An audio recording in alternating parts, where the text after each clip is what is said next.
पैसा खोना बंद करें और शेयर बाजार की इन गलतियों से बचें। Hello and welcome back to happiness all around with Sanjeev. आप यदि बिगिनर हैं या पहले से शेयर मार्केट का काम कर रहे हैं, आज जो मैं चर्चा करने वाला हूं ये 10 गलतियां। आज से ही इन 10 गलतियों को यदि आप बंद कर देंगे तो शेयर मार्केट में सफल होना संभव है। शेयर मार्केट में बड़ा पैसा बनाना संभव है। बस इन छोटी छोटी गलतियों को आपको अवॉइड करना है। गलतियों के लिए मैंने प्रेजेंटेशन फाइल में बनाया है सारा डिटेल, आपको वहां लेकर चलते हैं।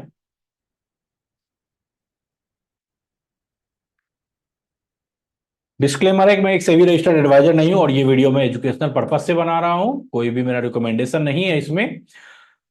क्या आप भी इस तरह की गलतियां कर रहे हैं? कौन कौन सी गलतियां हैं ये मैंने पॉइंट करके नोट इसमें किया है, आप देखिए। Not doing proper research. Proper research नहीं करना एक सबसे बड़ा कॉमन मिस्टेक्स है। इसमें ऐसा नहीं है कि आप अकेले ये कर रहे हैं, ये बहुत सारे लोग करते हैं। होता क्या है कि हम लोग कोई टिप्स कहीं से मिल जाए, मान लीजिए न्यूज चैनल है या नहीं तो व्हाट्सएप है, टेलीग्राम चैनल है, कोई दोस्त है वो बोल दिया, उस टिप्स को हम लोग फॉलो करते हैं। दूसरा, कंपनी का फंडामेंटल बिना स्टडी किए जंप करना। ये तो समझिए कि कहीं से टिप्स मिला, कोई एनालिसिस नहीं की और हम शेयर खरीद लिए, ये सबसे बड़ी गलती।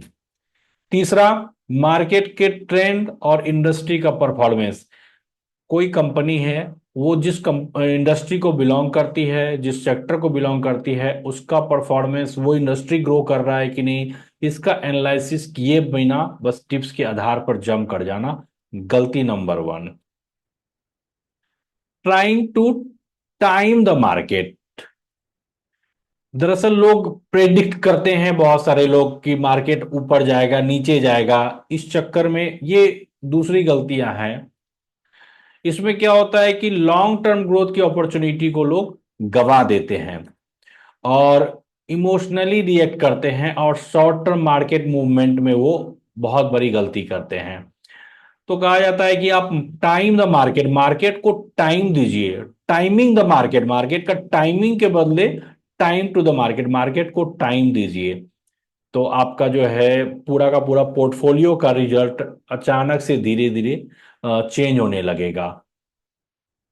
तीसरा है लैक ऑफ डाइवर्सिफिकेशन। हम लोग किसी एक या दो स्टॉक्स में ओवर इन्वेस्टेड हो जाते हैं और अदर में नहीं रहते हैं। Failing to spread investment across sector. अलग अलग सेक्टर में इन्वेस्ट करने के बजाय किसी एक या दो सेक्टर में ही इन्वेस्ट करते हैं और हम लोग इग्नोर कर देते हैं कि डाइवर्सिफिकेशन का क्या रोल है और इसमें इससे हम कैसे रिस्क को रिड्यूस कर सकते हैं। एक या दो स्टॉक्स में यदि हम ज्यादा पैसा लगा दिए, हमारे पोर्टफोलियो में 10 से 15 स्टॉक्स होना चाहिए, लेकिन हम लोग दो चार पांच ही रखे हैं, या कई कई लोगों का पोर्टफोलियो में तो इतना ज्यादा स्टॉक्स होता है, मोर देन 30 40 50, तो वो ट्रैक ही नहीं कर पाते हैं। तो ये तीसरी गलती है, लैक ऑफ डाइवर्सिफिकेशन। डाइवर्सिफिकेशन होना चाहिए, अलग अलग सेक्टर में होना चाहिए और 10 से 15 कंपनी में बराबर बराबर हमारा इन्वेस्टमेंट होना चाहिए। Ignoring risk appetite. इसमें क्या है कि हमारा जो कैपेसिटी है रिस्क लेने का, वो कई बार हम लोग उससे ज्यादा रिस्क ले लेते हैं और हम लोग एग्रेसिवली इन्वेस्ट करते हैं बिना ही अपने कंफर्ट लेवल को देखते हुए, देखे हुए कि कितना रिस्क लेने की क्षमता हमारे में है, और नेग्लेक्ट करना एक बैलेंस पोर्टफोलियो को बनाने से। मान लीजिए कि आप 100 रुपया का शेयर है, अभी शेयर प्राइस 100 रुपया है, और यदि वहां से 10% नीचे आता है, यानी कि 90 रुपया होता है, यदि आपकी क्षमता 10 रुपया लॉस सहने की है तो आप वहां पर एग्जिट हो जाइए। तो सबसे पहले आपको ये अपने बारे में जानकारी लेना पड़ेगा कि आप किस तरह के इन्वेस्टर हैं। आप ज्यादा रिस्क लेने वाले हैं, मॉडरेट हैं, या कैसे हैं, ये आपको जांचना पड़ेगा। उसके हिसाब से आप डिसाइड कीजिए कि कितना रिस्क ले सकते हैं, और ये सबसे पहला पॉइंट होना चाहिए। कोई भी शेयर बाय करने के पहले ये डिसाइड कर लीजिए कि आप कितना रिस्क लेने के लिए रेडी हैं, यानी कि जब 100 रुपया में खरीद रहे हैं तो कितना नीचे जाएगा तो आप बेचेंगे, ये लिख कर रख लीजिए। प्राय करके लोग ऊपर जाने के बारे में सोचते हैं कि 10, 20, 30, 40% आ जाएगा तो सेल कर देंगे, नीचे के बारे में कोई भी क्लियर कट स्ट्रेटजी नहीं होता है। ये बहुत जरूरी है। ओवर ट्रेडिंग, ये भी बड़ा मिस्टेक्स लोग करते हैं। Buying and selling stock frequently to chase quick gain, मतलब इतना जल्दी जल्दी बाय और सेल करना, क्योंकि उनको लगता है कि वो ज्यादा जल्दी जल्दी बाय और सेल करेंगे तो वो ज्यादा प्रॉफिट कमा लेंगे। और इसके वजह से क्या होता है कि ट्रांजैक्शन कॉस्ट हमें ज्यादा देना पड़ता है, ब्रोकरेज चार्ज, सर्विस चार्ज, ये सब चार्ज हमें और ज्यादा देना पड़ता है, जिसकी वजह से हमारा प्रॉफिट पर इम्पैक्ट पड़ता है। इमोशनल डिसीजन, कोई स्ट्रेटजी फॉलो नहीं करके एक इमोशन के इमोशनल होकर के, मान लीजिए अचानक मार्केट गिर गया तो पैनिक होकर पैनिक सेलिंग करना, या मान लीजिए मार्केट ऊपर जा रहा है सब लोग खरीद रहे हैं तो चलो हम भी जंप कर लेते हैं, तो सिस्टम को फॉलो नहीं करना, ओवर ट्रेडिंग, पांचवा मिस्टेक। छठा है नॉट हैविंग क्लियर गोल, कोई भी क्लियर कट गोल नहीं होना, ये छठा मिस्टेक्स है। फाइनेंशियल ऑब्जेक्टिव डिसाइड करके यदि हम करें तो हम, ये जो है ना ये महत्वपूर्ण है कि कोई गोल नहीं है, हम क्यों इन्वेस्ट कर रहे हैं, क्या चाहिए हमें, किस तरफ जाना है, ये नहीं पता है। तो हमें लॉन्ग टर्म इन्वेस्टमेंट हो या शॉर्ट टर्म इन्वेस्टमेंट हो, हमारा गोल डिसाइड पहले होना चाहिए। और रैंडम डिसीजन, बिना कोई पर्पस का ही अचानक कुछ कहीं से आया, कोई टिप्स आया खरीद लिए, कोई कुछ बोला सेल करने, सेल कर दिए, तो गोल के अकॉर्डिंग इन्वेस्टमेंट हो तो वो ज्यादा बढ़िया होगा। इग्नोरिंग फाइनेंशियल स्टेटमेंट, हम लोग इग्नोर करते हैं कंपनी का जो फाइनेंशियल डाटा है, जैसे बैलेंस शीट या प्रॉफिट और लॉस स्टेटमेंट देखना, ये हम लोग प्राय करके इग्नोर करते हैं। और उसका जो है रेवेन्यू, उसको एनालाइज करना प्रॉफिट को, या जो डेट कंपनी के पास है, ये हम लोग नहीं देखते हैं।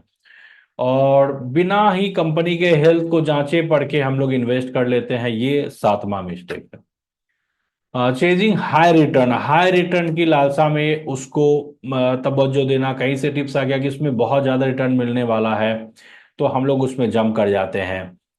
हमें इस तरफ ध्यान देना चाहिए कि बहुत लोग पेंडिंग जो कंपनी है वो उसको खरीद लेते हैं कि उसमें बहुत बड़ा गेन हो जाएगा। हमें ऐसे शेयर में इन्वेस्ट करना चाहिए जो स्टेबल हो। और स्पेकुलेशन, अंदाज पर हम लोग पढ़ाई करके करते हैं, स्पेकुलेशन पर जो भी काम किया जाता है उसको गैम्बलिंग कहते हैं, इससे बिल्कुल बचना चाहिए। और रिस्क और रिवार्ड का जो रेशियो है वो प्रॉपर होना चाहिए, कि हम जितना रिस्क ले रहे हैं, मान लीजिए हम 10% रिस्क ले रहे हैं, उसके बदले हमें कितना रिवार्ड यानी प्रॉफिट हम कितना बना सकते हैं, ये कैलकुलेशन आना चाहिए हमें। नाइन्थ है इग्नोरिंग इमरजेंसी फंड, हम लोग प्राय करके इग्नोर कर देते हैं, इमरजेंसी फंड को भी लगा देते हैं स्टॉक मार्केट में। जो कि जो कैश होना चाहिए इमरजेंसी के लिए वो हम लोग इग्नोर कर देते हैं और लगा देते हैं, ये बहुत बड़ा गलती करते हैं। और कैश का क्या इंपॉर्टेंस है ये हम लोग भूल जाते हैं, उस समय हमें लगता है मार्केट ग्रो कर रहा है, सब शेयर प्रॉफिट दे रहा है, ग्रो कर रहा है, तो हम जो पैसा है इमरजेंसी फंड का वो भी लगा देते हैं तो बड़ा पैसा बन जाएगा। लेकिन ये बहुत बड़ी गलती है, ये नहीं करना चाहिए। लैक ऑफ पेशेंस, प्राय करके लोगों को स्टॉक मार्केट में पेशेंस नहीं होता है, उनको इमीडिएट पैसा बनाना, तुरंत पैसा चाहिए, क्विक। और रिएक्ट भी जल्दी करते हैं, जरा सा मार्केट फ्लक्चुएट हुआ, ऊपर आया नीचे आया तो उसमें उसका उनका रिएक्शन होता है और वो प्राय करके गलत होता है।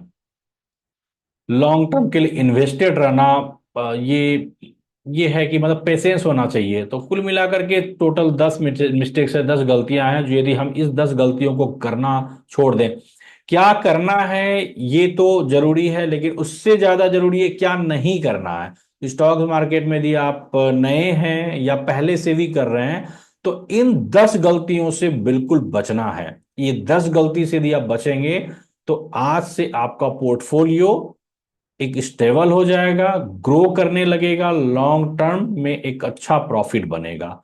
आज के लिए इतना ही, उम्मीद है आप सबों को मेरा आज का वीडियो बहुत पसंद आया होगा। लाइक बटन दबाना ना भूलें, अभी तक सब्सक्राइब नहीं किए हो तो जरूर से जरूर सब्सक्राइब कीजिए।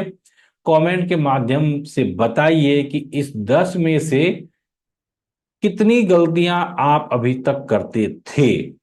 यदि आप अभी तक एक गलती करते थे तो आप एक लिखिएगा कमेंट में, यदि तीन करते थे, पांच, 10, कितने करते थे कमेंट के माध्यम से जरूर बताइएगा। Thank you so much.